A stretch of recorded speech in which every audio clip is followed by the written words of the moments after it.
नमस्कार। स्वागत है आपका श्रीदेव क्लासेस में।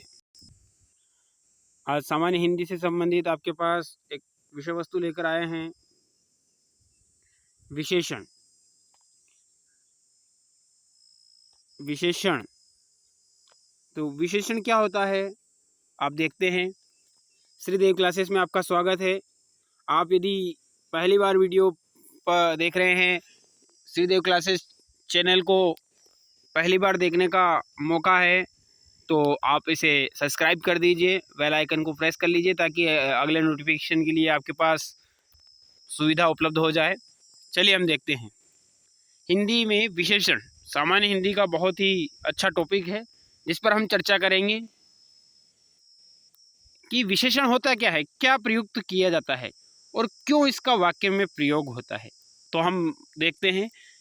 विशेषण संज्ञा अथवा सर्वनाम शब्दों की विशेषता, जो क्या करे, संज्ञा और सर्वनाम शब्द की विशेषता बताए, उसका गुण बताए, उसका दोष बताए, उनकी संख्या बताए या परिणाम बताए। तो ये सब बताने वाले शब्द को क्या कहते हैं, हम विशेषण कहते हैं। क्या कहते हैं, विशेषण। देखिए सामान्य हिंदी जैसा हम कहते हैं कि एक हिंदी भाषी व्यक्ति के लिए हिंदी पढ़ना, बोलना, लिखना सभी व्याकरण की दृष्टि से उचित होगा, परंतु जिसकी मातृभाषा हिंदी नहीं रही है, अदर लैंग्वेज है, कोई भी इंग्लिश है, फ्रेंच है, इटालियन है, तो जो भी मराठी हो, उर्दू हो, तो उनको हिंदी बोलना और समझने में बहुत परेशानी होती है।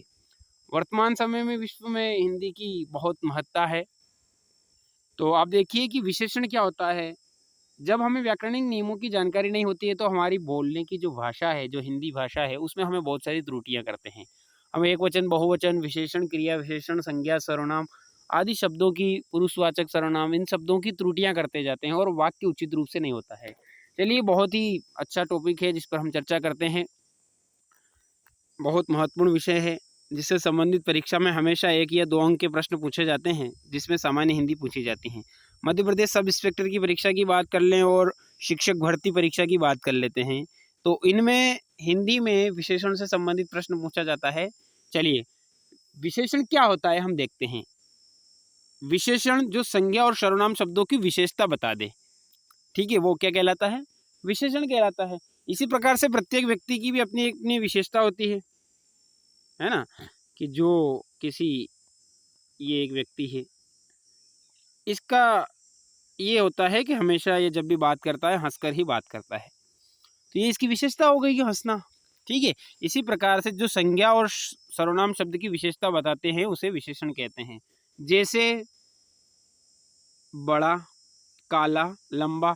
आपने गाना सुना ही होगा, जिसकी बड़ी बीबी लंबी, जिसकी बीबी काली, जिसकी बीबी सुंदर, है ना। तो ये अमिताभ बच्चन का जो गाना है, उसी प्रकार से हम देख लेते हैं विशेषण शब्द के बारे में।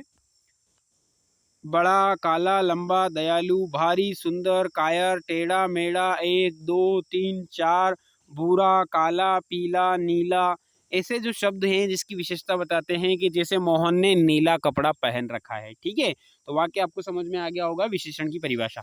हम देखते हैं विशेष्य क्या होता है। जिस संज्ञा अथवा सर्वनाम शब्द की विशेषता बताई जाते हैं उसे क्या कहा जाता है, विशेष्य कहा जाता है। जिस संज्ञा या सर्वनाम शब्द की जो विशेषता बताई जाती है उसे विशेष्य कहा जाता है। यथा, जैसे उदाहरण हम देखते हैं, गीता सुंदर है, इसमें सुंदर विशेषण है और गीता क्या है, विशेष्य है। विशेषण शब्द विशेष्य से पूर्व भी आते हैं और उसके बाद में भी आते हैं। पूर्व में जैसे थोड़ा सा जल लाओ, तो यहाँ उदाहरण क्या हो जाएगा, थोड़ा सा जल लाओ। और बाद में आ जाएगा 1 मीटर कपड़ा ले आना, तो 1 मीटर पहले आ गया और कपड़ा ले आना। इस प्रकार से अलग अलग थोड़ा सा, तो दोनों में आगे पीछे प्रयुक्त हो रहा है। जिस प्रकार से दोनों में पहले आगे प्रयुक्त हो रहा है यहाँ पर, और देखिए यहाँ पर क्या है, थोड़ा सा जल, जल लाने के लिए कहा जा रहा है कितना, थोड़ा सा। कपड़ा लाने के लिए कहा जा रहा है 1 मीटर, मतलब पूर्व में विशेषण के विशेष रूप में प्रयुक्त हुआ है। नेक्स्ट हम देखते हैं बाद में, यह रास्ता लंबा है, तो रास्ता पहले आ गया, उसकी विशेषता बाद में बताई गई कि लंबा है। खीरा कड़वा है, तो जो ककड़ी होती है वो खीरा जो है कड़वा है, तो उसकी विशेषता बाद में बताइए। अब विशेषण के भेद देखते हैं, कितने प्रकार के विशेषण होते हैं। चलिए, जैसे हमने बता दिया विशेषण को समझने के लिए कि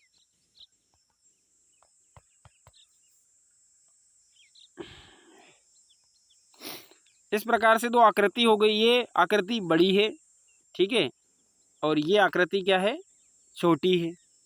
अब इन दोनों आकृतियों के बारे में बता दिया गया, तो क्या हो गया विशेषण के रूप में कि यह एक वृत्त जो है छोटा है, ठीक है, और ये क्या है, बड़ा है। तो इन दोनों के बारे में बताया गया, तो यही आपको समझना है। विशेषण के भेद, विशेषण कितने प्रकार के होते हैं, 4 प्रकार का विशेषण होता है। पहला विशेषण होता है जिसे हम गुणवाचक विशेषण कहते हैं, फिर होता है परिमाणवाचक, फिर होता है संख्यावाचक और सांकेतिक या सार्वनामिक विशेषण। तो हम 4 भेद उसके हो गए, तो इन चारों भेद को समझ लेते हैं। पहला है गुणवाचक, जिसमें गुण की बात कही जाए, जिन विशेषण शब्दों से संज्ञा सर्वनाम शब्दों के गुण दोष बोध होने के लिए किया जाए, या गुणवाचक विशेषण कहलाते हैं, जैसे भाव, रंग, दशा, आकार, इस प्रकार से गुणवाचक विशेषण होता है। नेक्स्ट आता है परिमाणवाचक विशेषण। परिमाण यानी मात्रा की बात हो जाए, जिन विशेषण शब्दों का संज्ञा अथवा सर्वनाम की मात्रा या नापतोल का ज्ञान हो, उसे परिमाणवाचक कहते हैं। उसकी परिमाण देख रहे हैं, मात्रा देख रहे हैं। अब इसमें क्या होता है, निश्चित परिमाणवाचक होता है और दूसरा होता है अनिश्चित परिमाणवाचक। तो निश्चित परिणामवाचक परिमाणवाचक में क्या होता है, एक निश्चित मात्रा की बात करते हैं, निश्चितता की बात करते हैं कि मेरे सूट में 3 मीटर कपड़ा लगा, तो यहाँ पर क्या होगा, 3 मीटर कपड़ा किस में लगा, सूट में, ठीक है। 10 किलो चीनी ले आओ, 2 लीटर दूध गर्म करो, 5 लीटर छाछ ले आओ। अब 5 लीटर छाछ ले आओ, तो यहाँ पर क्या हो गई, निश्चित मात्रा की बात कर दी है, तो ये क्या हो गया, एक निश्चित परिमाणवाचक विशेषण हो गया। यदि हम बात करते हैं कि थोड़ी सी छाछ ले आओ, तो अनिश्चित परिमाणवाचक हो जाता है, ठीक है। हम देखते हैं अनिश्चित परिमाणवाचक विशेषण, जिन विशेषण शब्दों से वस्तु की अनिश्चित मात्रा का ज्ञान होता है, उसे अनिश्चित परिमाणवाचक कहते हैं। जैसे थोड़ी सी नमकीन वस्तु ले जाओ, ले आओ, कुछ आम दे दो, थोड़ा सा दूध गर्म कर दो, थोड़ी सी चाय बना दो, थोड़ा सा काढ़ा बना दो, या थोड़ी सी मात्रा में हमें चीनी दे दो। तो यहाँ पर ऐसे शब्द आए, कुछ, बहुत, थोड़ा, अल्प, बहुत कम, इतना सा, उतना सा, थोड़ा सा पानी पिला दो, तो वो अनिश्चित परिमाणवाचक होता है। अब हम बात करते हैं संख्यावाचक विशेषण। जिन विशेषण शब्दों से संज्ञा सर्वनाम की संख्या का बोध हो, वे संख्यावाचक विशेषण कहलाते हैं, ठीक है। जैसे 1, 2, 3, 2 गुना, 4 गुना, 5 गुना, 10 गुना, 8 गुना, 13 गुना, 15 गुना, ठीक है। ऐसे शब्द जो होते हैं वो संख्यावाचक विशेषण कहलाते हैं। अब संख्यावाचक विशेषण के रूप में 2 भेद होते हैं। संख्यावाचक विशेषण के 2 उपभेद हैं। पहला हो गया कि जो 1 गुना, 2 गुना, जैसे जिस विशेषण शब्दों से संज्ञा और सर्वनाम की संख्या का बोध हो, तो वे संख्यावाचक, जैसे 1, 2, तृतीय, तृतीय, चतुर्थी। इसके संबंध में निश्चित संख्यावाचक की बात कर लेते हैं। अब निश्चित जो संख्या होती है, उस निश्चित संख्यावाचक में जिन विशेषण शब्दों से निश्चित संख्या का बोध होता है, 2 पुस्तकें मेरे लिए ले आना, ठीक है। तो यहाँ निश्चित संख्या गणवाचक, गण मतलब गिन सकते हैं। एक लड़का स्कूल जा रहा है, 25 रुपये दीजिए, कल मेरे यहाँ 2 मित्र आएंगे, 4 आम लाओ। तो ये गणना की जाए, जिन शब्दों की गिनती का बोध हो, उन्हें गणनावाचक विशेषण कहते हैं। दूसरा होता है क्रमवाचक, जिसमें क्रम का बोध हो, पहला लड़का यहाँ आया है, दूसरा लड़का वहाँ बैठे, राम कक्षा में प्रथम रहा, शाम द्वितीय श्रेणी में पास हुआ। तो क्रमवाचक जिन शब्दों की बात होती है, वह क्या होता है, क्रमवाचक विशेषण होता है।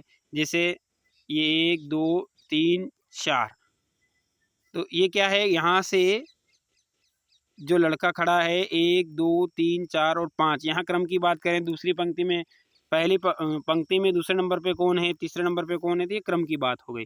अब बात करते हैं हम आवृत्ति। तो जिन शब्दों के द्वारा केवल आवृत्ति का बोध होता है, उसे आवृत्तिवाचक विशेषण कहा जाता है। मोहन तुमसे चौगुना काम करता है, गोपाल तुमसे दुगुना मोटा है।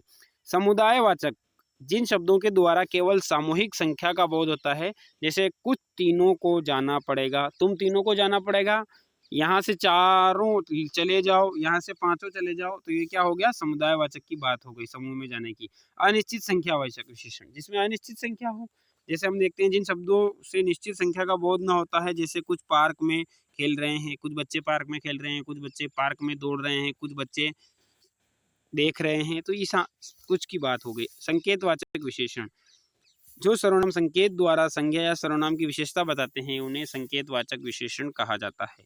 विशेषण की अवस्था, अब विशेषण की जो अवस्था होती है वो 3 होती है। विशेषण शब्द किसी संज्ञा सर्वनाम की विशेषता बतलाते हैं। विशेषता बताई जाने वाली वस्तुओं के गुण दोष कम ज़्यादा होते हैं और इन गुण दोषों के इस कम ज़्यादा होने की तुलनात्मक ढंग से ही जाना जा सकता है। तुलनात्मक दृष्टि से विशेषण निम्नलिखित 3 अवस्थाओं के होते हैं, जिसमें पहली अवस्था होती है जो मूलावस्था, जो मूल अवस्था में रहता है। दूसरी उसकी अवस्था होती है उत्तरावस्था, जो उत्तरावस्था में रहता है, और तीसरी उसकी अवस्था होती है उत्तमावस्था। तो तीनों अवस्थाओं को देखते हैं। मूल अवस्था में विशेषण का तुलनात्मक रूप नहीं होता है, वह केवल सामान्य विशेषता ही प्रकट करता है। जैसे सावित्री सुंदर लड़की है, कृष्णा बहुत सुंदर लड़की है। तो यहाँ पर थोड़ा अंतर आ जाएगा।